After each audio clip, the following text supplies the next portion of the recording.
अभी अभी लोहे का विशालकाय शहर एक पूरे शहर को निगल चुका था। इंसान अब बस ईंधन बनकर रह गए हैं। इस बंजर जमीन पर जिंदा रहने का एक ही नियम है, लूटपाट। 2018 की साइंस फिक्शन सीरीज मॉर्टल इंजन्स यानी लूटपाट करने वाले शहर आपको एक ऐसे भविष्य में ले जाती है जहां इंसानी सभ्यता पूरी तरह ढह चुकी है। अब शहरों को लोहे के किले बना दिया गया है जो चलते हैं, भागते हैं और निगल जाते हैं छोटे शहरों को। इस नए दौर में जो बड़ा है वही जिंदा रहेगा का नियम चलता है। लंदन अब एक विशालकाय मोबाइल सिटी बन चुका है जो सब कुछ निगलता चला जाता है। और इस सब के बीच है एक लड़की हेस्टर शॉ जो अपने परिवार की मौत का बदला लेने निकली है। लेकिन जब वो लंदन के काले राजों से टकराती है तो उसका बदला एक बड़ी लड़ाई बन जाता है, इंसानियत और अस्तित्व के बीच। आसमान में गूंजते धमाके, टैंकों की गड़गड़ाहट और मशीनों की दहाड़, लूटपाट करने वाले शहर एक ऐसा एक्सपीरियंस है जो आपकी आंखों और दिल दोनों को हिला देगा। साल 2018 में तीसरा विश्व युद्ध शुरू हुआ और खत्म भी। कुल समय सिर्फ 60 मिनट, लेकिन इन 60 मिनटों ने पूरी सभ्यता को तहस नहस कर दिया।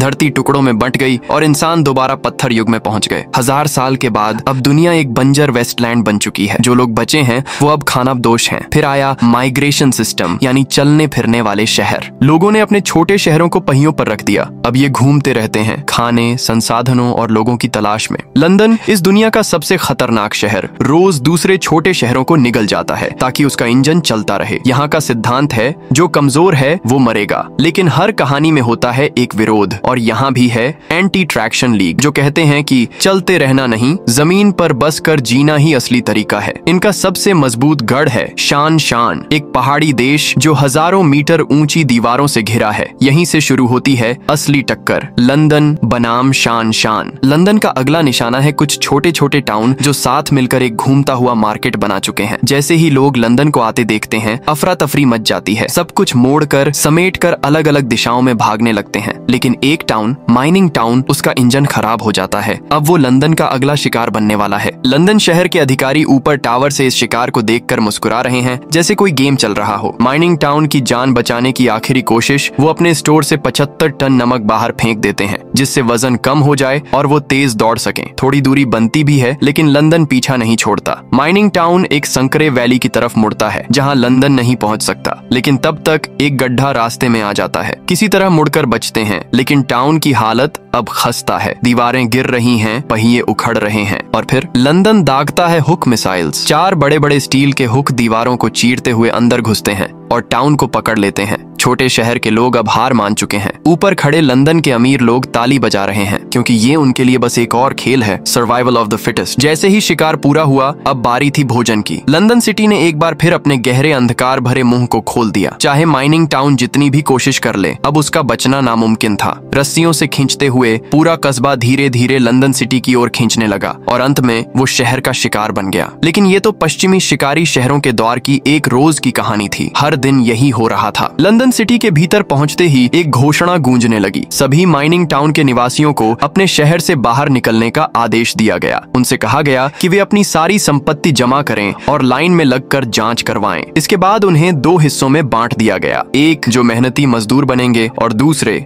जो सीधा शहर के सबसे निचले दर्जे के गुलाम बन जाएंगे। लंदन सिटी में जो सामान काम का होता उसे संभाल लिया जाता। कुछ वस्तुओं को म्यूजियम में शो केस में रखा जाता था और बाकी जो भी बेकार होती उन्हें आग की भट्टी में फेंक दिया जाता ताकि वे ईंधन बनकर शहर को ऊर्जा दे सकें। टॉम, जो कि शहर के गिने चुने पुरातत्वविदों में से एक था, उसे युद्ध और हिंसा से नफरत थी। वो म्यूजियम में काम करता था और पुराने युग की टेक्नोलॉजी को इकट्ठा करने और समझने में उसकी गहरी दिलचस्पी थी।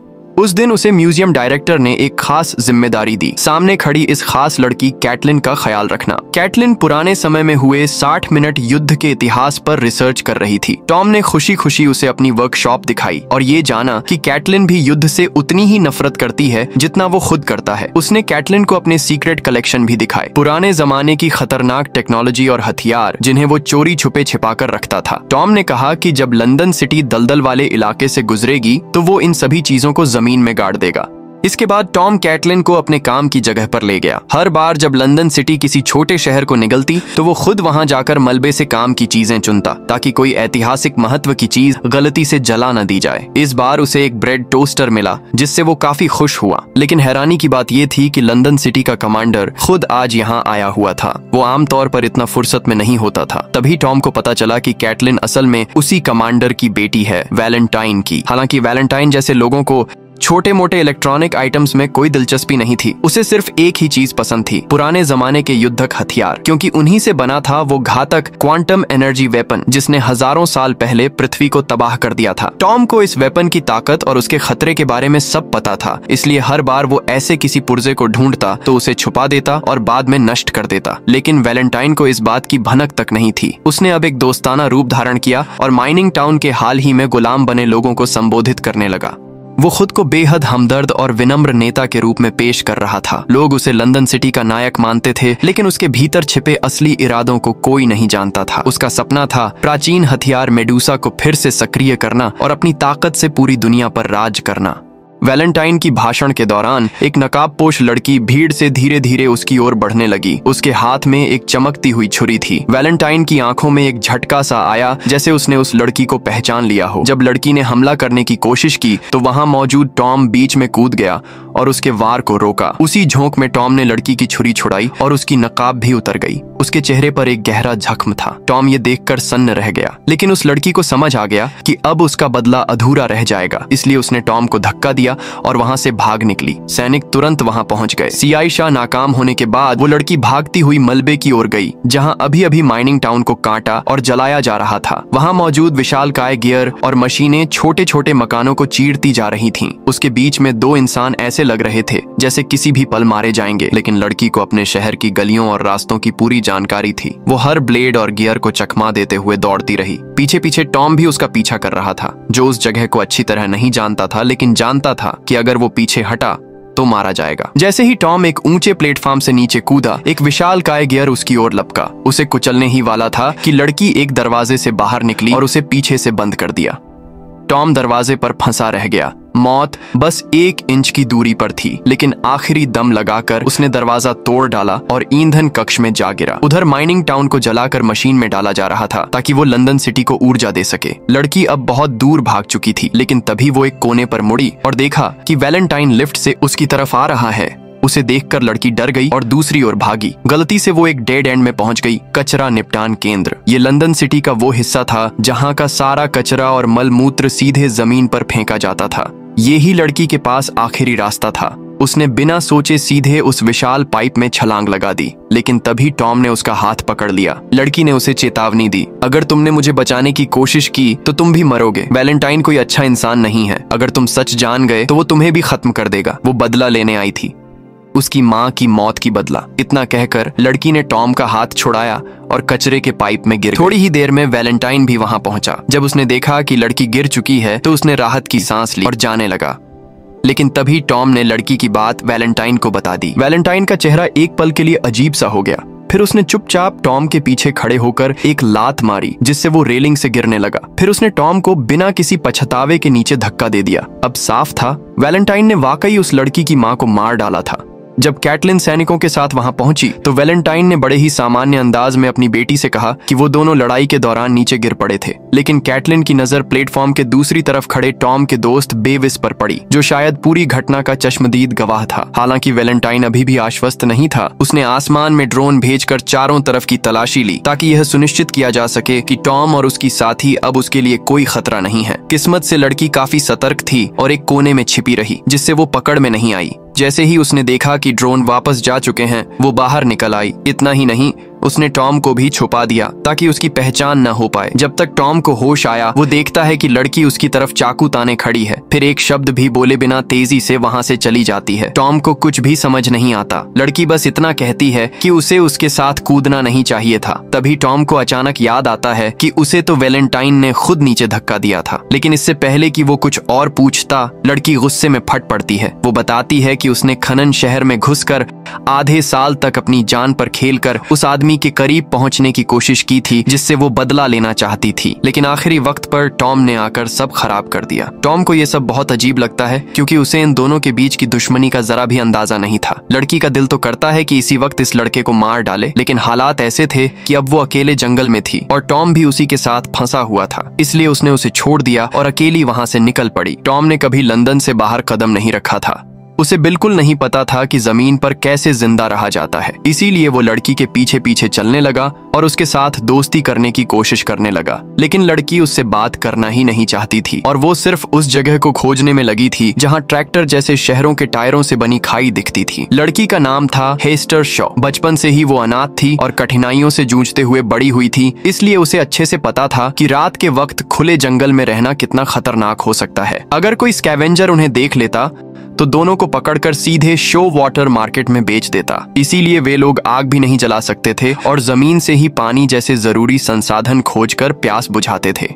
टॉम, जो कि ऐशो आराम में पला बढ़ा था, उसके लिए ये सब बिल्कुल नया और असहज अनुभव था। जब हेस्टर ने अचानक जेब से एक बासी सा ब्रेड निकाला और खाने लगी तो टॉम भूख से उसका मुंह देखते रह गया। लड़की ने कुछ ब्रेड बचाकर उसकी तरफ फेंक दी। टॉम ने जब उस ब्रेड को देखा तो पाया कि वो तो करीब 1600 साल पुरानी थी। ये जानकर उसकी तो हालत ही खराब हो गई, लेकिन हेस्टर ने कहा कि इससे कुछ नहीं होता क्योंकि प्राचीन लोगों ने खाने में इतने प्रिजर्वेटिव्स डाले होते थे कि वो हजारों साल बाद भी खराब नहीं होते। मजबूरी में टॉम ने उस ब्रेड को खाया और चुपचाप सोचता रहा कि पुराने जमाने का खाना सच में साइंस और पावर से भरपूर होता था। रात के समय हेस्टर एक डरावने सपने से जाग गई। तभी उसे टॉम की जोर जोर से चिल्लाने की आवाज आई। टॉम ने दूर एक व्यापारिक शहर को देखा था और मदद मांगने के लिए चिल्लाने लगा, लेकिन उसे क्या पता था कि रात में जंगल में चिल्लाना खुद को खतरे में डालना है, क्योंकि ऐसी रातों में स्कैवेंजर घूमते हैं जो अकेले इंसानों को पकड़कर गुलाम बना देते हैं और उन्हें शो वाटर मार्केट में बेचते हैं। हेस्टर ने जैसे तैसे उसे खाई में छुपा लिया